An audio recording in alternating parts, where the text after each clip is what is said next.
Hello and welcome to today's edition of Extraordinary Outcomes. I'm Shubhanjan Sarkar, your host and founder of Pitchling, the buyer-seller engagement platform. Typically, once the explainer video on your site is watched, the communication plan falls squarely on the visitor's court. Your prospect who took the trouble to find you via your search-optimized content or various digital marketing advertising now has landed on your website and watched your succinct explainer. She's interested in your product. What next? Now she has to navigate your website, go to various links to see product information, detailed demos, customer testimonials, and use cases. That's when she drops off. No one except the desperate has the patience. Build your story, line up all relevant information and collaterals, target it to each ICP, and lead them to a cogent, near-personal narrative.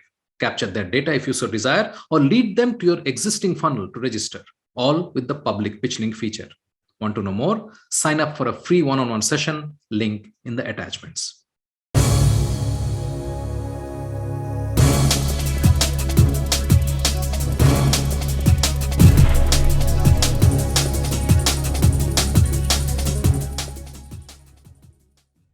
We continue to bring you the complete interviews that we recorded and aired earlier in the year with experts on the 5% conversion problem in B2B sales. Today, we bring you Daryl Prey. Besides being the CRO at VanillaSoft, he's a top 50 sales keynote speaker, branding expert, social media influencer, category-leading podcaster, and a serial entrepreneur. He has raised almost 100 million in funding, been an acquirer and acquired and gone public. And well, how can I miss this? He has been fired only once. Daryl, welcome to the show. I'm excited to have you and thank you very much for making time right in the morning. I'm excited to have you because you have such a vantage point from where you can see the topic that we are going to discuss, which is this elephant in the room, which we sort of don't like to talk about, the abysmal conversion rate that we are looking at in B2B sales. I'm already having more fun in this show than I've had in a show in a long time. This is fantastic. Great. So let's dive in, Daryl. I mean, we don't talk about this whole issue of terrible conversion rates in B2B sales. What landed us here?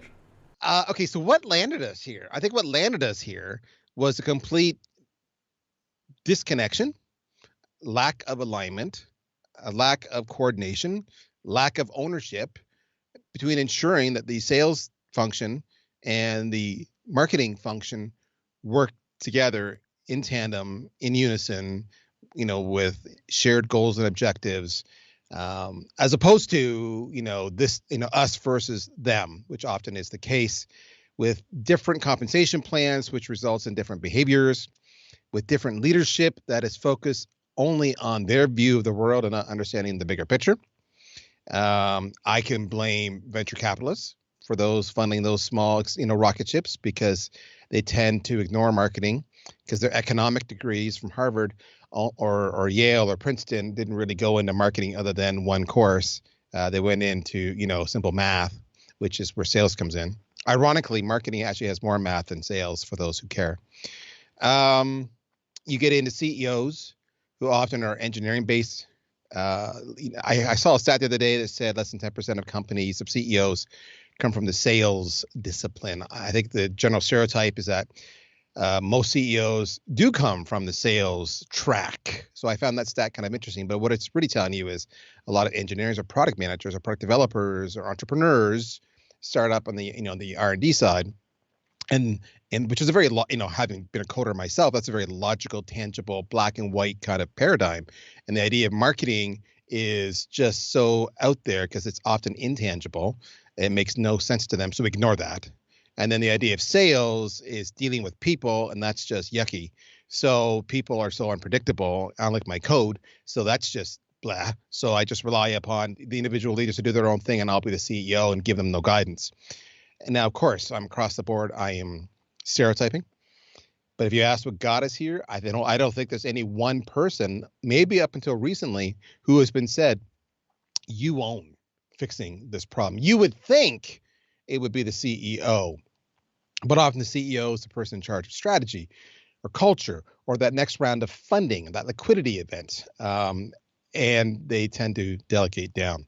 So long answer long-winded answer. I apologize, but I think it's how we got here. Nobody actually was tasked with fixing the problem. If you look at B2B, obviously a huge part of it is technology. And as I said, I'll reserve my question for the technology part that's so of good. it. Go with it, man. We will keep it aside. But what is happening in the rest of the business, in the FMCGs, in the manufacturing? There, a lot of people are really coming up from the tracks, and they are people who have spent time between marketing and sales. I know of a lot of these kind of companies where marketing folks are pushed into sales and vice versa, so that they can sort of drive. I mean, one of the ways people want to solve this marketing versus sales issue is by putting the same guys in both departments and so on, swapping the positions.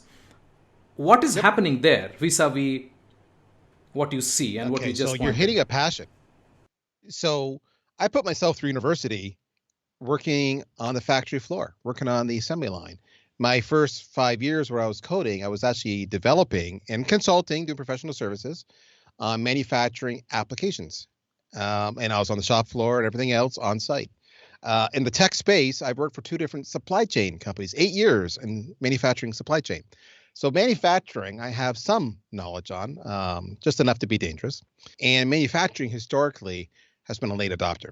They have got, so they're risk averse. They don't invest in technology often. They don't invest in, how do I put this? Their leadership often are not the cream of the crop of the business schools of the world. Those go to Wall Street or Silicon Valley or somewhere else. And they have established channels that have been that way for 50 plus years.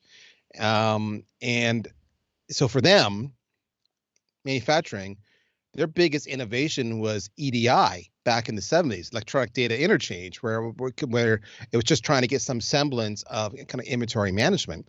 And even that rocked their world, which ironically was ahead of its time at the time, but it was only forced upon them by the big 3 automotive manufacturers.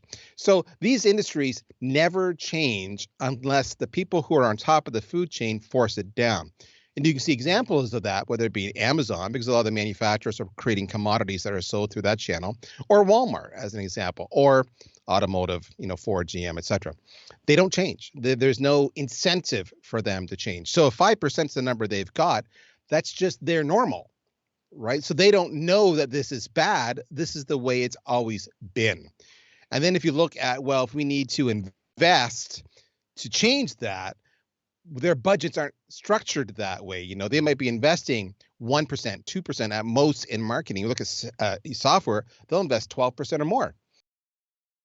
You need this is the part where it's universal across any organization, whether you're manufacturing or high tech or pharmaceutical or professional services, an accounting firm, a PwC, is you need a hard charging champion who's going to take the hits and the blows to actually implement change. And when you do that, you disrupt a lot of people along the way.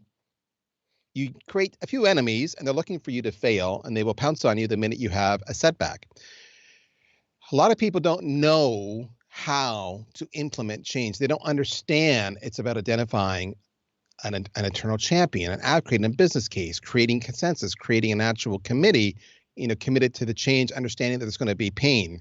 It's like childbirth. I have to go through and I'm speaking as a man, obviously, but you have to go, look, watching my wife, you had to go through a whole bunch of pain to get to this good thing, right? The other side of the process. And a lot of people just don't have that fortitude within them to endure that. So you got people, you got politics, you got education, you got budgetary issues, and you've got the status quo. Now, I'm stating the obvious, I know, but to answer your question on manufacturing, there's one more long-winded answer, my friend. Touching on technology, one of the issues that I see is that because a lot of the technology companies are founded by folks who are techies, to put it simply, they're programmers, then that attitude sort of percolates and makes us over-reliant on technology. I mean, we both run tech companies, we sell technology products, but having been there, I think the over-reliance on technology is also contributing to a great extent to this impasse. So that's an interesting one, So let's look at that one. I do hear you coming from. If I look at something like going back to manufacturing, adding robotics to the assembly line, people lost jobs. They lost income because their jobs were eliminated. But the line itself, the production line, became far more efficient, and the quality went up dramatically, thereby lowering their after-sale support and maintenance and warranty expense, increasing their reputation. Increased reputation results in more deals coming to you with minimal, based solely on your reputation for quality that you might not have had before. So for those organizations, in that case, technology probably grew their conversion rate, or at least grew their profits, if not their conversion rates, because it lowered the cost. If I look at technology, I think where many people get mistaken is they believe technology is going to make life better. And that's misguided and ill-informed. Technology, if you understand it truly, is simply a vehicle to support or enable or to expedite a process, right? That's what it's there for. Technology is a process. If we're going to have an improved process, for example, 5% conversion rate. Okay, so what's the process? That we have better quality leads. All right, so that if I have better quality leads coming across, then by definition, it should go from 5% to what, 10%? Just simply by I may get fewer leads, but the leads I get are higher quality. Well, I can use a process like marketing automation that will add lead scoring, lead nurturing, etc. So that was all about a qualification, and the technology on its own didn't facilitate that, but it enabled that to be implemented. So I had a better process.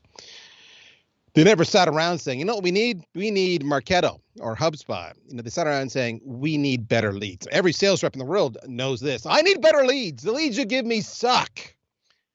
Can you give me better leads? The sales reps aren't out there saying, we need Marketo. They never once say we need Marketo. They say we need better leads. That's the process. So I guess I would challenge you a little bit by saying, does the technology lead to that? I would love to hear your point of view on that.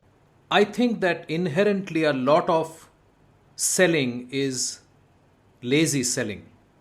Yes.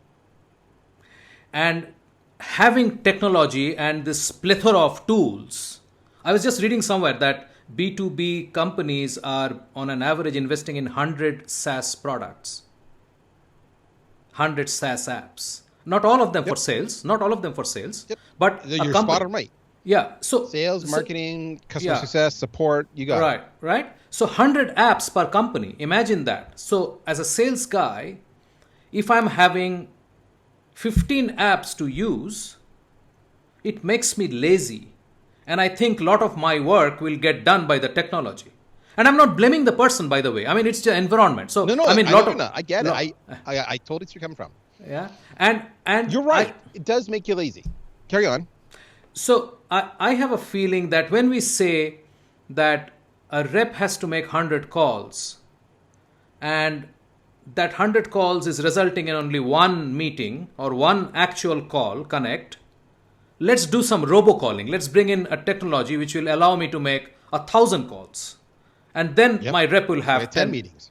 Right? So the point is that we are trying to treat the symptoms and not the actual issues. Yeah. I mean, I guess for me, I love what you're saying. I'm living what you're saying. And for those to have context, I made reference at the start that I took on the CRO role, but almost a year ago. I've been a VP of sales. I've been a VP of marketing, CMO. Most recently, I was the chief marketing officer for about 3 years when they then handed me the title of CRO. So on its own, that was, hey, weird. A marketing dude became head of all the revenue. That's uncommon. So why was that? Well, why was that is exactly what you're talking about. Our conversions sucked. So why do our conversion rates suck? And that, by making me CRO, it was a very strategic decision. Why the marketing guy got it is because, A, They needed somebody who owned it. We started off by saying there was nobody here who actually owned it. They needed somebody to own it. And it could be the CEO, but in this case, the CEO said, I'm doing this, but I recognize somebody needs to own it, so I appoint you. You own it. That's cool. B, I owned all sides of the revenue, the sales, the marketing, etc. So now that gave me some options. I could reallocate budget, which I couldn't do before. I could, and I've done this. I've moved money from the marketing team over to the sales team to either invest in more technology, hire more people, right? I've restructured the sales team to save a little money and give it back over to marketing. Historically, you would never have that. Marketing's got their budget; nobody shall touch it. It's granted at the beginning of the fiscal year, and that's theirs, and it's theirs. And sales, stop bitching and moaning about how much money marketing has. That's what you got. And sales, your headcount are done. You can't hire anymore. It was in the budget. Stop whining that you need more people. If you just had more people, you'd make more sales. So now I can move everything around. The second thing I started looking at was the process. What's the process for actually identifying leads? And I recognize for us, we were historically biased on inbound leads, which is good. But on inbound sales, a pretty easy sale. You think about it, right? Because they're coming to you with high intent. They found me. They came looking. They have a problem. They went looking and they found me. And they basically came to me and they said, hey, do you guys have something that might fix my problem? So now it's just kind of like, yeah, we do. Give me your credit card and we'll hook you up. But that problem with that is that you get a couple things. You get often small deal sizes, one in a SaaS world, 1 or 2 seats. And you get high churn. Yeah, I tried it for a month or two. It didn't work. I'm out of here. So what we had to do is we had to go and overcome churn and get deal size up. Notice I'm not talking about conversion rate yet. Was we had to go and add an outbound model. So we introduced account-based marketing and selling. So now we're going out and identifying the target accounts we want to sell to. Now my conversion rate should go up because I have handpicked my sweet spot, where before it was open season for anybody to come to me. And I could safely say 80% of the people coming to me that might even buy my product were probably a bad fit for me, but I took their credit card anyway. Hence I had, not a bad, the conversion rate was okay, but they didn't stay. And then we lost money. So that's, you look at the bigger picture. We want to make money. When we went outbound, this is my ideal customer profile. And these are my target personas. And this is why these people care. So now the conversion rate should go up dramatically, but it's a different set of skills. So I've got a sweet spot. I've identified that process, but we still convert low. Why do we convert low? Because the skills suck, because they're used to inbound selling. They don't know how to outbound sell. So now we need to teach them how to do outbound selling. Well, to do outbound selling, guess what they need? They need more tools. They need some sales enablement.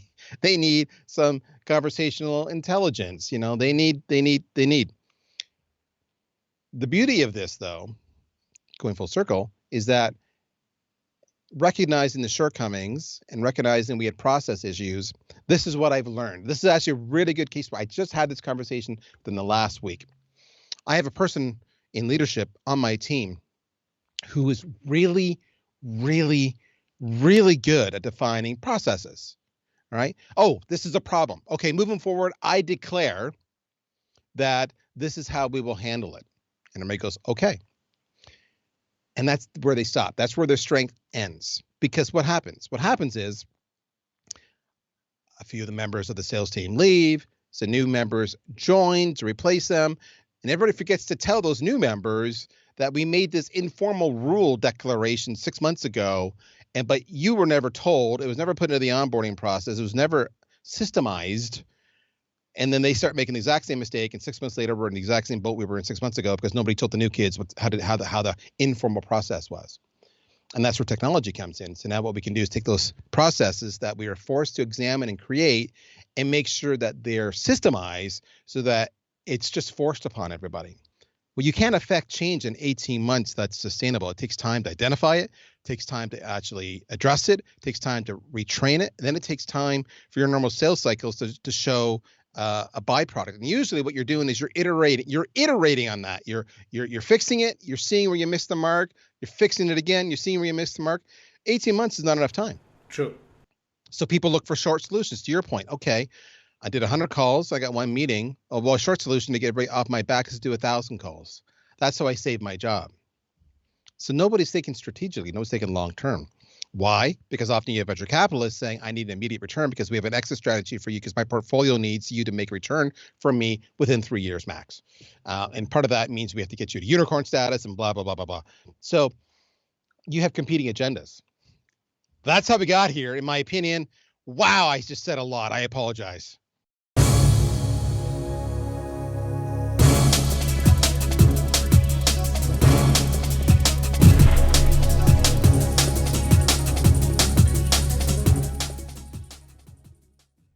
Unless you touch upon the holistic picture, it will again be like, okay, this is the short-term fix.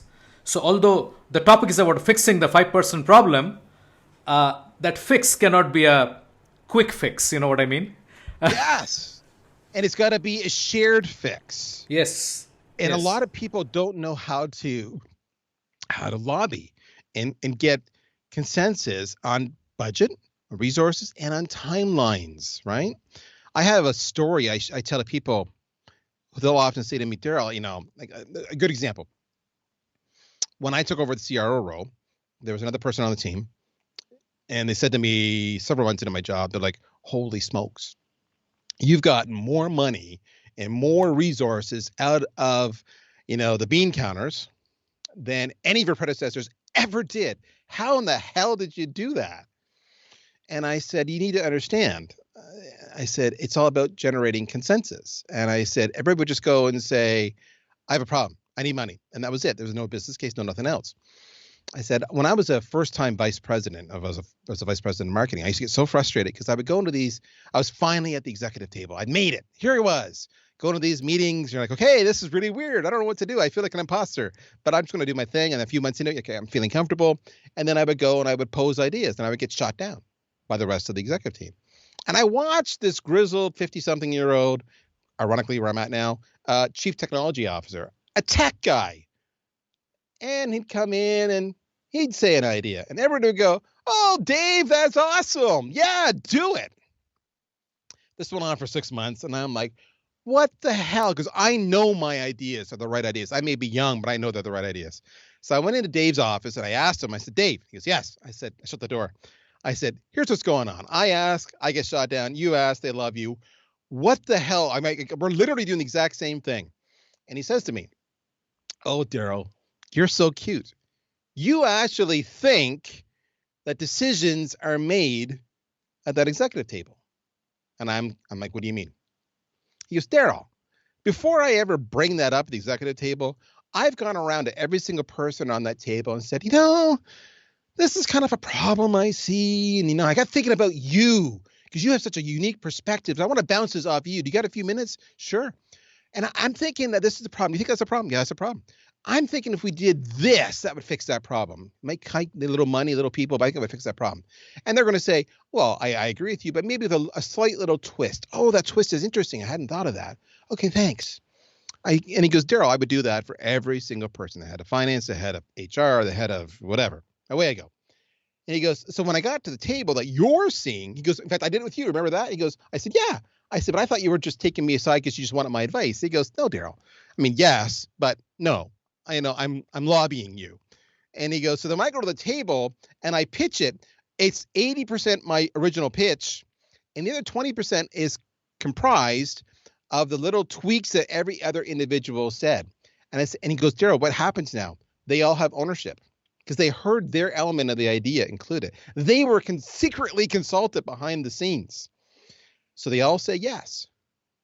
And I said, son of a bitch, you bastard. And it changed my life. What I just described is what most people don't do when they try to fix that 5%. They panic and they go into let's do 1,000 robocalls instead of 100 because that'll get us, it's a numbers game and I won't be around to clean up the mess. Venture capital is great for that. I won't be around to clean up the mess. I'll be moved on. Or they can lobby, get champions and advocates, and get buy-in on a plan that buys them the time they need, a year, 2 years, 3 years, whatever the hell it is, money, people to fix the problem. Most people don't have that skill. Candidly, most people don't have that skill. Yeah, yeah. So it's a huge leadership issue actually, and part of it could be because a lot of them have legacy experience which doesn't fit into the new reality. Yes. And part of what I tell people, so you go back to this manufacturing conversation and why is it a change in non-tech environments? And my response was because that's the way it always is. Many of these businesses are family run. It's so therefore the decisions are made in a family style. All right. Often you're not there if you're the outsider. So you may be the head of production trying to increase, production, if you will, so you can get, lower waste, higher quality, higher throughput, and they can make more money. But if the family makes decisions around the table that you're not involved in, then nothing's going to happen. And that's the issue, is that a lot of these companies, there's no desire to change. That's always the way it's been. And because it's always the way that it's been, they've never been forced to actually figure that crap out. And often because they have a secure position, if it's a family, there's really no incentive about keeping my job, because they're going to keep my job regardless. So that's the challenge you have. So I tell people, if you're going to go in and you're going to be given a mandate, like I have, which is you're going to be having a mandate, it could be head of marketing, head of sales, CRO, which is to generate outcomes that are often measured by revenue attainment. And you work backwards, that means you need to have more than a 5% conversion rate. That's the biggest issue kicking you in the behind, but stopping you from being successful. Then you've got to affect that change necessary for you to be successful. You have to start the lobbying and discernment process, believe it or not, in the job interview. You need to find out if the culture of the company will empower you to make those hard decisions and commit to the investments and commit to the timelines necessary to affect the change they want. And if in that interview, by asking those really hard questions, your gut's telling you that that's never going to happen, then I tell most of my colleagues that job's not for you if that's what you want to do. So they're going to tell you they want you to fix the 5% rule, but they're not going to equip you to do it. And that's a cultural issue. So unless you're prepared to take over ownership, or unless you've got a real tight relationship with a heavy influencer, such as a major investor in the organization who sees it your point of view, you're never going to be successful.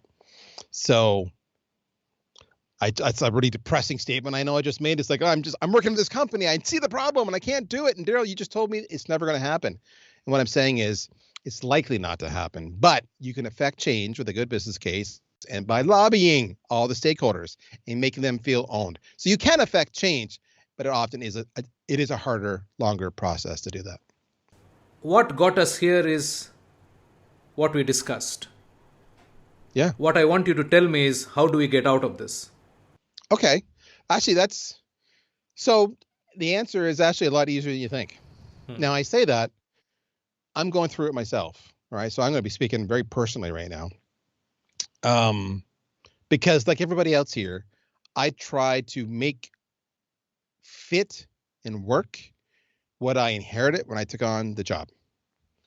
And the best thing I ever did for me, for those who find yourself in this situation, is nonstop communication. So I talked about lobbying and getting advocacy. Part of that is setting the stage. There's going to come a time when you're going to have to lobby for more money or more people or more technology or more process. That's going to come no matter what. If you want to change the status quo, you're going to have to make some changes, and that may cost money. The best way to do that now is to start lobbying in advance by just simply doing this. Talking nonstop with all the stakeholders that will eventually be engaged for the changes you want to do. So in my case, that's the CEO and the CFO. And what I do regularly is I just keep them apprised of my challenges. And sometimes I call them up and I just use them to vent. And I walk through and I say, this is what I'm seeing. Am I stupid? You tell me.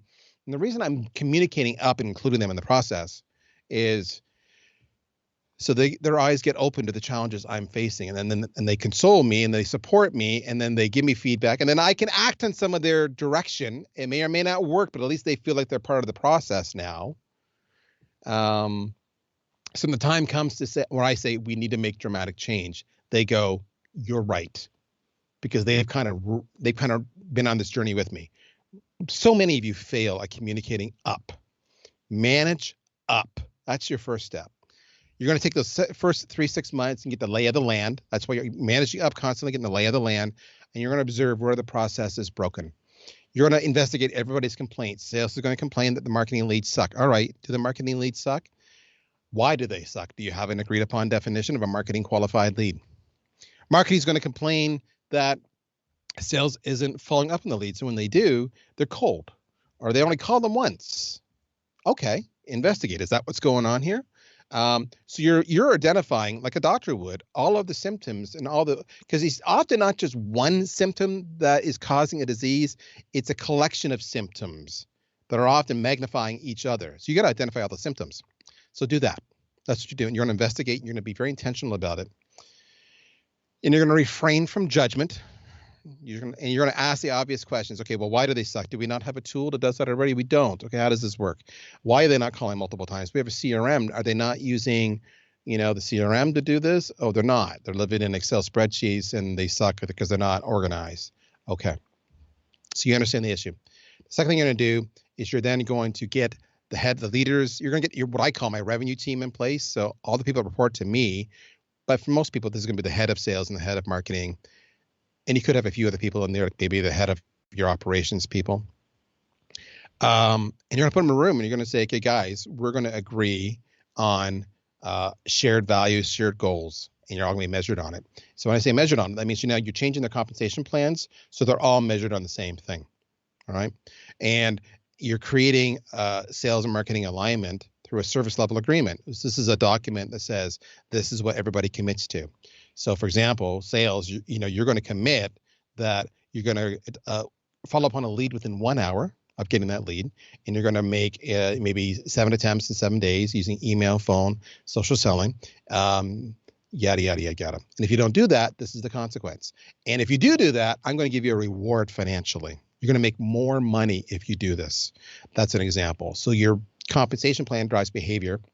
And everybody knows what the compensation plan is. Next thing is you're going to create shared KPIs. So they're going to be sales KPIs and marketing KPIs, but there's also going to be shared KPIs, such as conversion rate. And the reason you're going to do shared KPIs is because, again, you're going to use that in the compensation plan. Next thing is you document that process and you put it in front of freaking everybody, from the lowest SDR to the CEO of the company, so everybody understands expectations. Third, you review all these numbers every single week. So you do it publicly, so that everybody knows they need to go to that meeting and they have to physically be accountable for why their part of the revenue magical recipe sucked. All right. So it's amazing what peer pressure will do to drive behavior. So there's that.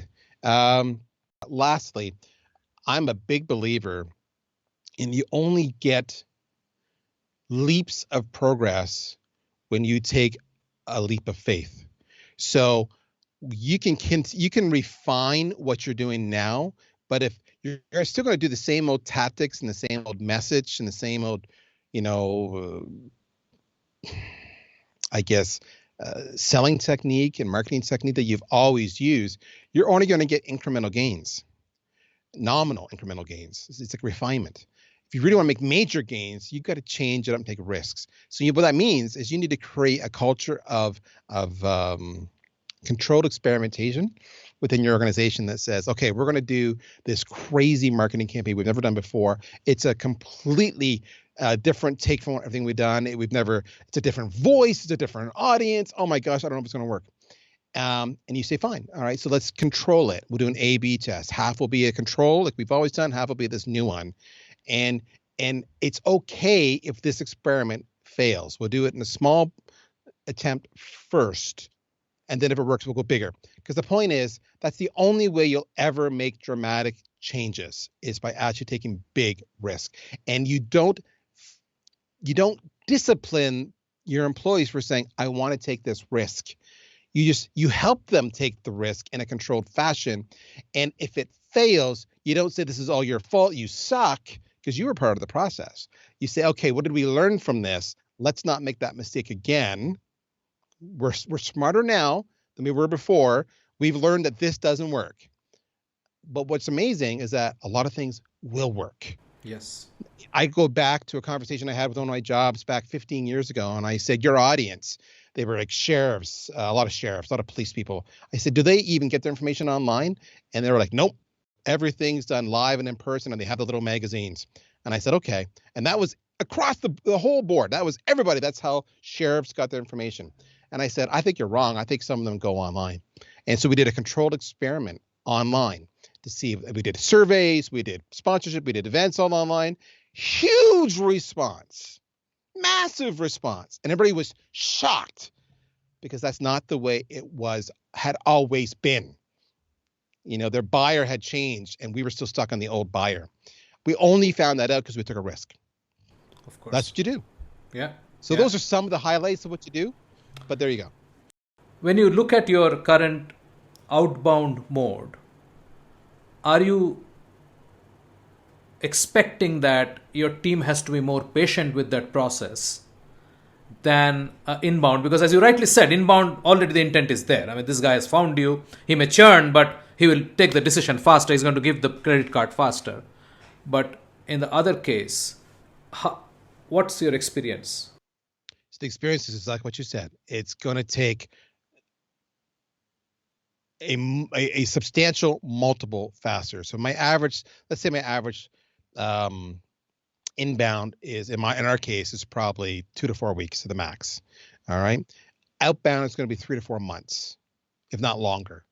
As many as a year, because it's a bigger process, bigger buying committee. They do this, maybe quarterly or annual on these major decisions. So that's the issue, right? So yeah, it's going to take way, way longer if you do it right, because often they don't know they have a problem. So you need to go and find all the various roles and personas you're targeting in your ideal customer profile in your outbound efforts and actually connect with them, which takes time. Eventually you get them live on a phone or a Zoom, and then start doing proper discovery, which can take multiple calls as well. So, and then what that does is that kickstarts a project that didn't exist in their organization to say, I've been having these conversations and they're right. And we do have these issues and maybe we need to look at this. So now they've got to do their own advocacy in championing and business cases internally, which you can help with. But yeah, this takes way, way longer. But the difference is on outbound, you control the sales cycle far more than on inbound. On inbound, they're coming to you when they're 3/4 or more through the buyer's journey, through the funnel. Outbound, you're hitting them early at the top of the funnel. You're shaping the message, you're shaping the requirements, you're putting in landmines for the competition, and you're developing relationships that will span months and months and months, will help you map the account, which will grow seats, which will grow deal size. But yeah, it takes way longer. And because of that, you need to go back again and manage expectations at the executive and board level that says, I know this is what you're used to, but these are the consequences you're going to see. Like the sales cycle is going to go from 1 month to 6 months. It's just going to happen. So you're not going to see the investment of this for like at least a year. At least a year. You'll get dribs and drabs at the start, and then it'll build momentum. And a year from now, you'll say, damn. But if you come to me in 3 months' time or 4 months' time or 6 months' time and say, where are we at, Prail? You suck. Then you're premature. And that's why I'm telling you now. So that goes back to that whole lobbying thing and managing expectations, getting buy-in. But yeah, it's huge. The difference is huge. And the problem with that is your reps are really impatient because they've been conditioned to take commission checks now. Interesting. I mean, I would end the talk today here, but this is another thing I want to talk about, whether this entire compensation of sales folks via commission checks is outdated completely. So that's for another day, another chat. But I would love to do that. I would love to do that. Okay. I'm there. I'm in. Hey, thank you so much. This was a fun conversation. Thank you. Thank you too.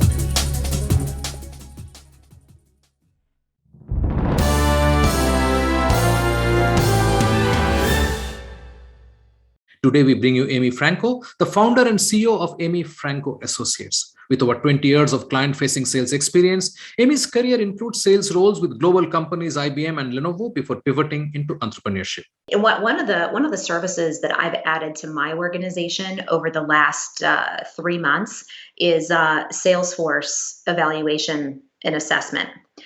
And what I am learning from that is many organizations don't use a data-driven approach to hiring and skill development. So many times they might be hiring the wrong sales leader into the role because they don't quite know what they're looking for, or they put someone in the role that they like or is not equipped to be a leader.